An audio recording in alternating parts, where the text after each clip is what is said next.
Petit pays pétrolier qu'est la Guinée équatoriale, tous les autres ont eu une croissance du PIB par habitant, le produit intérieur brut par habitant, en dessous des 2% entre les indépendances et aujourd'hui. Donc c'est des taux de croissance très faibles, très peu d'accumulation. Et donc, sur les 14 pays de l'espace franc CFA, 10 sont classés parmi les pays les moins avancés. Donc, c'est-à-dire les pays qui sont vraiment au dernier rang en termes de développement économique. Et les 4 autres non-paiements, que sont le Cameroun, le Congo, la Côte d'Ivoire et le Gabon, sont des pays qui, à l'heure actuelle, ont un niveau de PIB réel par habitant inférieur en termes absolus à leur meilleur niveau historique acquis dans les années 70 et 80. Ça veut dire que c'est des pays qui ont reculé économiquement. Vous prenez un pays comme la Côte d'Ivoire, certes, depuis quelques années, c'est un pays qui enregistre des taux de croissance économique importants, 6%, 7%, 9% et autres. Mais ce pays-là, la Côte d'Ivoire, a un PIB réel par habitant en 2016 inférieur de 34% à son meilleur niveau historique atteint en 1978 sous l'ère Houphouët. Donc cette croissance-là qu'on voit en Côte d'Ivoire, elle rattrape le terrain passé. Mais ce n'est pas une croissance pour dire qu'on va rattraper la Corée du Sud pour émerger, ce genre de choses. Donc, les pays de l'espace franc CFA, soit sont des paiements, soit sont des pays qui ont reculé en termes absolus. La deuxième chose, c'est que ces pays de l'espace franc CFA ont les indicateurs socio-économiques les plus faibles au monde. Parce qu'on n'est pas obligé de s'arrêter au PIB, parce que le PIB, c'est juste un indicateur qui peut avoir ses limites. Mais si on regarde les indicateurs socio-économiques, par exemple la santé, l'espérance de vie à la naissance, l'éducation, on se rend compte que ces pays-là sont au bas du classement mondial. Le PNUD, le Programme des Nations Unies pour le Développement, compile un indicateur qui s'appelle l'indice de développement humain et qui est publié chaque année et qui classe toutes les économies. Et donc, les 4 derniers de ce classement en 2016 étaient des pays de l'espace franc CFA, Burkina Faso, Tchad, Niger et République centrafricaine. La troisième caractéristique structurelle, c'est qu'il y a très peu de transformation dans ces pays-là. Il n'y a pas d'industrialisation, l'agriculture n'est pas très développée et que tous ces pays-là sont des exportateurs de produits primaires. Donc, à la limite même, avant les années 80, il y avait des avances d'industrialisation, mais en ce moment, c'est des pays qui sont extrêmement dépendants de l'exportation de produits primaires. Et donc, tous, sans exception, sont des produits exportateurs de produits primaires.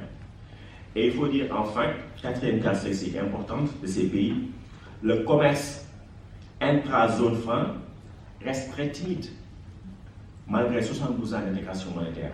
Généralement, on nous dit que lorsque vous intégrez sur le plan monétaire, ça va favoriser les échanges communautaires, les échanges commerciaux entre les pays qui partagent la même monnaie.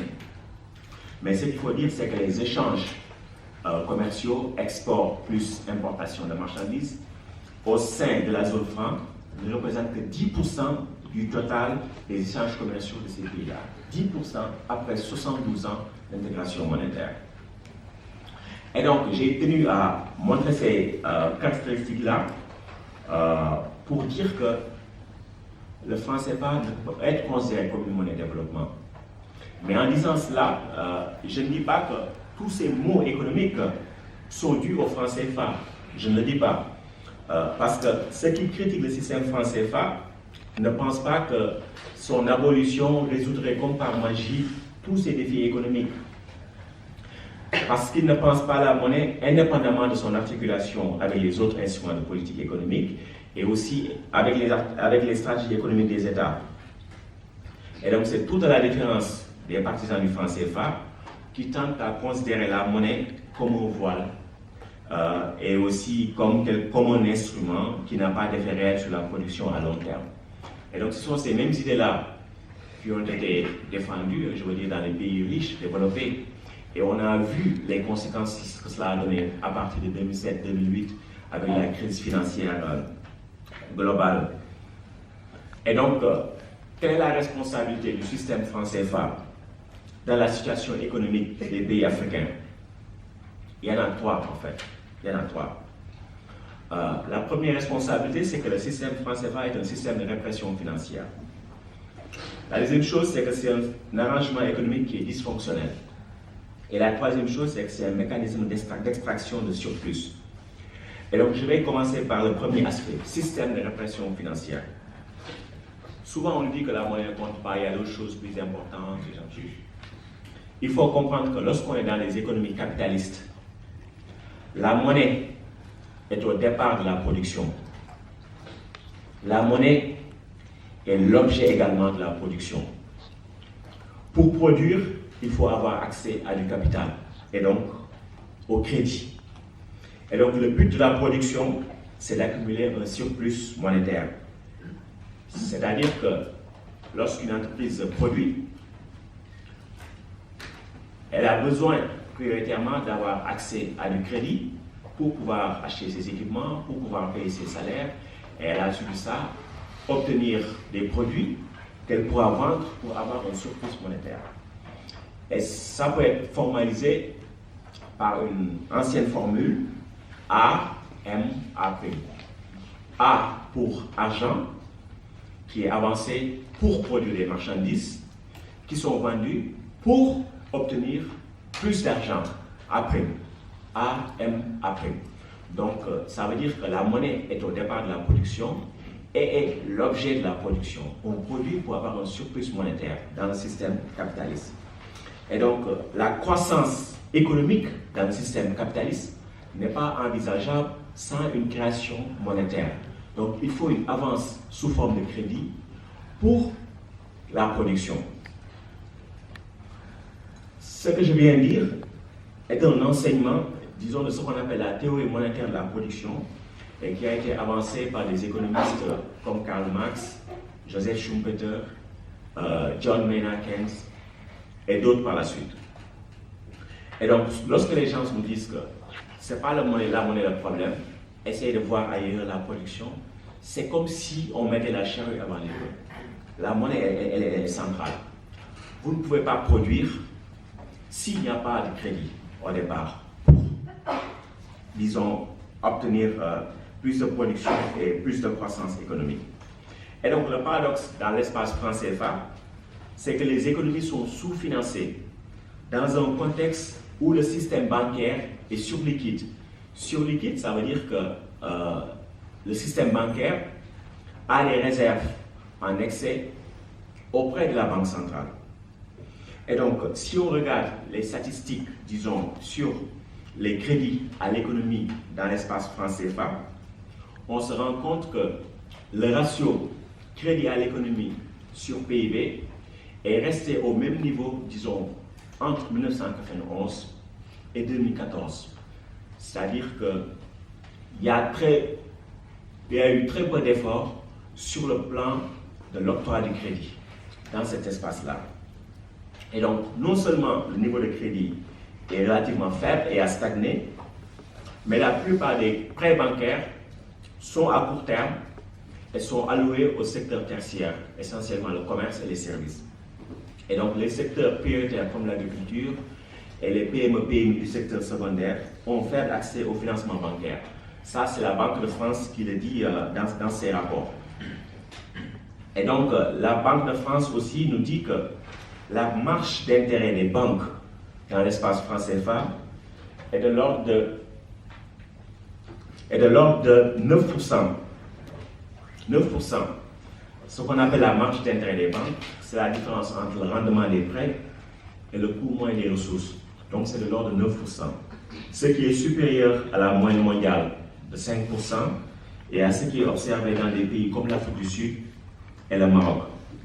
Et donc, ce fait qu'on est dans l'espace franc CFA, la marge d'intérêt bancaire parmi les plus élevées au monde, contredit l'argument des conservateurs selon lequel la faible inflation dans les pays de l'espace franc CFA a pour contrepartie un coût du crédit plus faible qu'ailleurs en termes réels.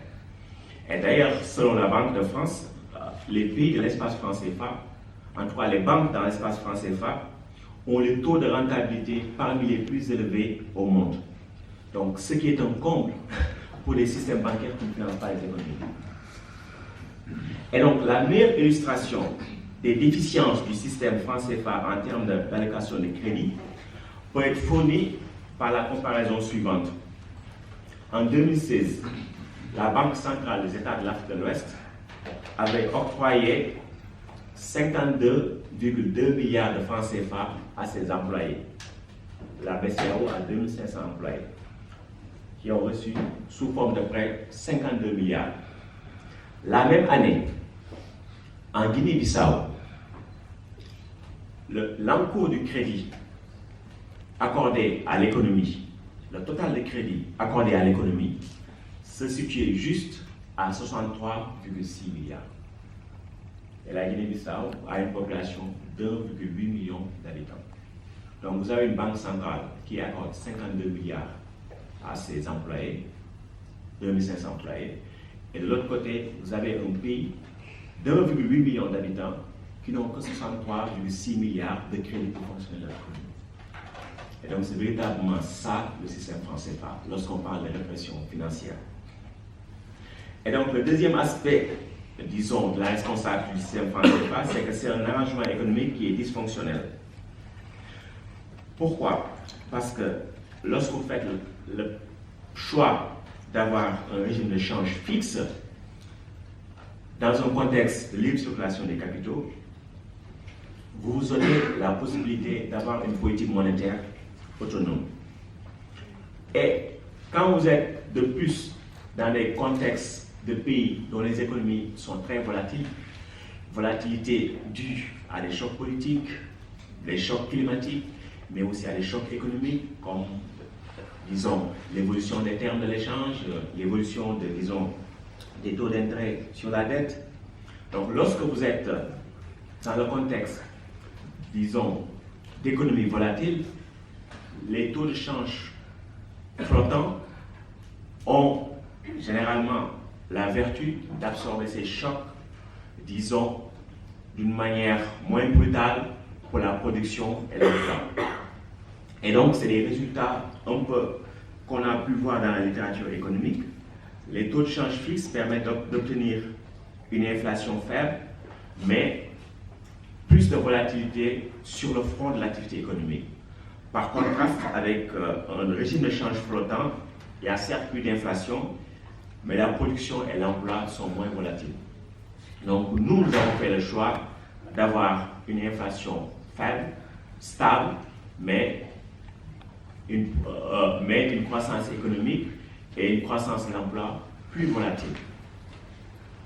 Et ce qu'il y a, c'est que cette obsession anti-inflationniste, généralement, a pour contrepartie une croissance économique en dessous du potentiel des pays de l'espace franc CFA. Il y a des travaux économiques qui ont été menés et qui montrent que les pays de l'espace franc CFA pouvaient aspirer à des taux de croissance économique plus importants s'ils avaient, voilà, des politiques monétaires beaucoup moins rigides sur l'inflation. En tout cas, ce que l'on constate depuis la naissance de l'euro, c'est que le revenu par habitant des pays de la zone franc a cru de 1,4% par an, alors que ce revenu par habitant a cru de 2,5% par an pour le reste de l'Afrique subsaharienne. Donc ça montre que l'arrimage à l'euro n'a pas forcément été bénéfique pour les pays de l'espace franc CFA. Et cet arrimage à l'euro, s'il n'a pas été bénéfique d'une certaine manière, c'est parce que lorsque votre monnaie est arrimée à une monnaie forte, vous devenez également une monnaie forte. Et lorsque vous avez cette monnaie forte, c'est comme si vous subventionnez vos importations et vous taxiez vos exportations. Donc ça, c'est l'effet économique d'une monnaie forte sur, disons, le commerce extérieur. Ça agit comme une subvention aux importations, c'est-à-dire que les importations sont bon marché, alors que les exportations, toutes choses égales par ailleurs, deviennent moins compétitives en raison du caractère voilà, fort de cette monnaie-là. Et donc, quand on est dans un contexte de libéralisation commerciale, c'est-à-dire qu'on supprime les barrières tarifaires et non tarifaires sur les importations, Ça veut dire que les produits étrangers peuvent venir entrer librement dans votre économie. Et lorsque ces produits sont plus compétitifs et que par ailleurs, vous avez une monnaie qui n'est pas compétitive, entre guillemets, c'est-à-dire que vous ne vous donnez pas les moyens, disons, d'aller vers une transformation structurelle. Vous allez juste être une économie de consommation de produits importés.